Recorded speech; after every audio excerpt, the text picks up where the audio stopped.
एक दिलचस्प इंफॉर्मेशन आपके साथ शेयर करते चलें। 31 जुलाई 2025 वो तारीखी दिन है जब पाकिस्तान का जदीद रिमोट सेंसिंग सैटेलाइट चीन के शीचांग सैटेलाइट सेंटर से लॉन्च किया जाएगा। स्पार्को के मुताबिक ये मिशन पाकिस्तान के खलाई सफ़र में न सिर्फ एक तारीखी लम्हा है बल्कि ज़मीनी मुशाहिदे, माहौलियाती निगरानी, शहरी मनसूबाबंदी, ज़राअत और कुदरती आफात से निपटने जैसे अहम कौमी शोबों में हकीकी तब्दीली का बायस भी बनेगा। जदीद तरीन टेक्नोलॉजी से लेस ये सैटेलाइट सैलाब, ज़लज़ले, ग्लेशियर्स के पिघलने और जंगलात की कटाई जैसे चैलेंजेस की बर वक्त निशानदही और हल तजवीज़ करने में भी अहम किरदार अदा करेगा। CPAC जैसे मेगा प्रोजेक्ट्स की जियो स्पेशल मैपिंग और इंफ्रास्ट्रक्चर प्लानिंग में भी इसकी शमूलियत अहम होगी।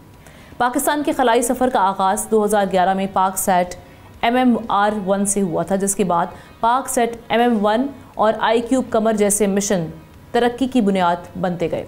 ये मुसलसल जिद्दोजहद और तरक्की स्पार्को के विजन 2047 और नेशनल स्पेस पॉलिसी की रोशनी में पाकिस्तान को एक बावकार खलाई ताकत बनाने की जानिब गामज़न है। पाकिस्तान की ये पेशरफ्त कौमी तरक्की, खुद इन्हिसारी और रोशन मुस्तकबिल की ज़मानत है। लेकिन सवाल यह है, क्या हम खलाई टेक्नोलॉजी में ख़ुद कफ़ालत की मंजिल के करीब आ गए हैं या अभी लंबा सफ़र बाकी है? तो अब ये जो मिशन है, ये जो हम एक नया मामला जो है देखने में आ रहा है, इससे काफ़ी हद तक हमें इस तरह की जो डिज़ास्टर हैं उससे कोप करने में मदद मिलेगी। इस खबर के हवाले से आप कमेंट सेक्शन में जाके अपने तासुरात का इजहार कर सकते हैं। सब्सक्राइब करें और बेल दबाएं ताकि कोई खबर रह न जाए।